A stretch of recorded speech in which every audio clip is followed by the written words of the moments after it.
Shinobi on the Sega Master System is a port of the arcade game with the same title. I think it's pretty crazy that they were able to get this game and bring it to home consoles. It honestly plays the same, and the stages for the most part are the same as well. So yes, that means this game is hard as f***. In the arcade version, you can just keep dumping quarters in and keep going.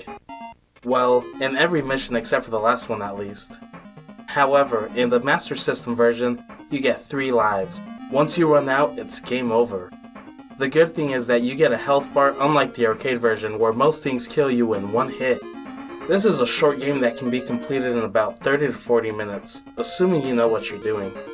Basically, you're not gonna beat this the first time you play it, but with enough practice, you will eventually figure out how to get past the harder parts. This game makes you want to keep trying, honestly. The game is about this pretty awesome master ninja, Joe Musashi.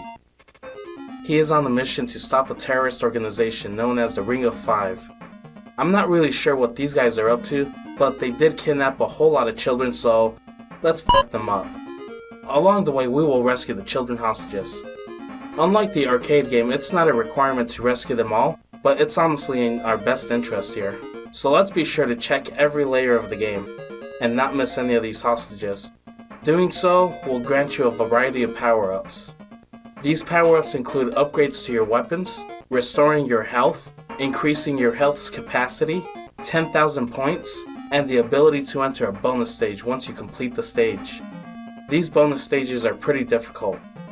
There's ninjas running across the screen, kind of like a shooting gallery. Some of them are gonna jump closer to you. If even a single one of these gets to you, then that's it, you lost the bonus stage. Unfortunately, that happens to be the only way you can acquire ninjutsu. I don't know if it's just me or if the bonus stages are really that hard.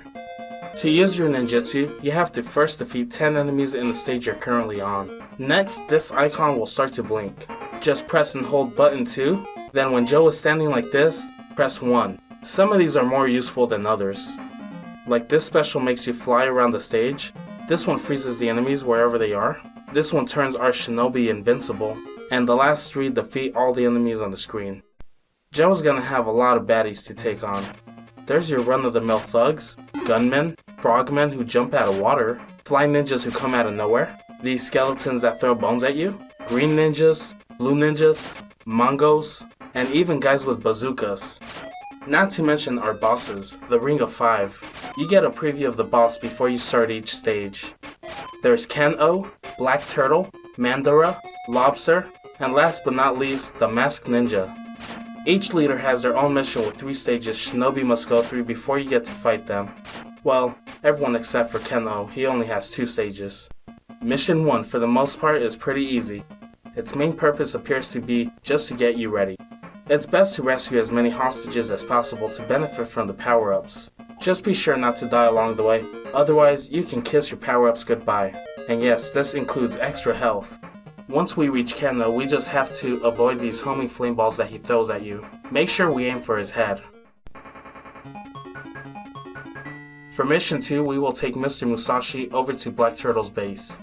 We appear to be going to some warehouse by the docks. The game starts getting a little difficult here, but it's mainly about remembering the placement of bad guys. The first time I played this second part of the mission, I must have died so many times because I didn't know what to expect and some of these guys come out of nowhere. Not to mention, there's a ton of layers to jump through. The third part is not very hard, but one thing I did notice, this first hostage will give you access to the bonus stage. But if you get that second hostage right away, it glitches out and there won't be any bonus stage. Just be sure to wait for the bonus stage message to go away before rescuing the second hostage. Black Turtle is a helicopter that presents a pretty easy fight. Granted, you still have your power-ups. Just shoot the helicopter in this spot here a few times. If you don't have your powered up projectile weapons, you will have to avoid the ninjas jumping out. Before long, you will find Shinobi making his way to Mandara's base. This is where I would say the difficulty starts to ramp up a little bit. This first section is filled with bad guys, and here we are introduced to the bazooka guys. There are 2 different kinds of bazooka guys, the kind that shoot straight, and then there's also the kind that shoot in an arch. The second part is another one of those levels with multiple planes. This time we are jumping down instead of up. For this third part, we start noticing more ninjas, and the gunmen are almost non-existent at this point. It's like they now realize guns won't do to Shinobi, so let's just throw more ninjas at him. The boss fight here? Oh, well this part I struggled with the most. At this point I can make it here without dying, but my no death runs usually stop right around here. Joe has no time to spare. Make even a single mistake and we might as well kill ourselves. No, I meant in the game. There's an electric barrier behind you that kills you in one hit.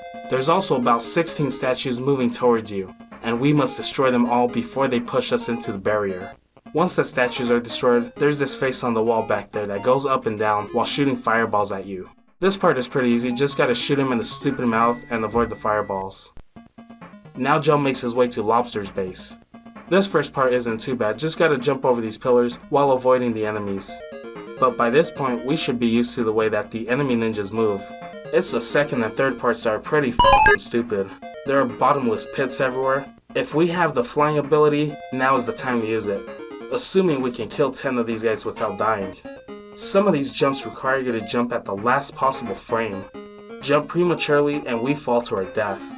They even added these ninjas that jump like they've been mutated or something. It's best to take them out immediately, otherwise they're gonna knock us into the pits. Lobster is a pretty easy fight. Just walk up to him, wait for him to stop. As he's about to strike, we should jump and shoot him in the face. Rinse and repeat. Now the time has come to confront the leader behind all this madness, the masked ninja. Kinda creepy looking. The first part is actually kind of a breeze. The main thing is just to avoid all the pits on the bottom plane.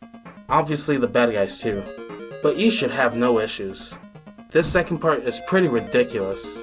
We start off in a garden filled with fly ninjas. These ninjas come out of nowhere, and unless you know what direction they're gonna come from, you're gonna get a few game overs here.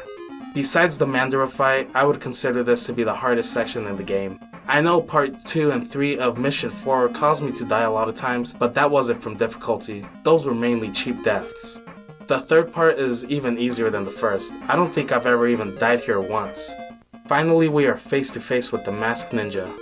He's a little tough, but once we learn his patterns, he's not so bad. There are 4 phases we must take on. First he jumps towards Shinobi. Just make sure to shoot while his force field is down. Next he turns into a tornado coming at you. For this, just stay crouched and kick him when he's nearby. This third phase is pretty simple. Just do what we've been doing to the blue ninjas, as he has the same pattern. The last part is probably the toughest. Here our masked foe is just gonna simply charge at us. I just jump over him and pin him into the wall, giving him no room to breathe. Just be sure not to take too long to start attacking, otherwise he's gonna start charging right away. Once defeated, we are met with the greatest of all game completion screens. I mean, they could have at least changed the text so it doesn't look like we lost. But that's just me being nitpicky, I guess. Overall, this game is fun and challenging. But it's the kind of challenging that makes you want to keep trying.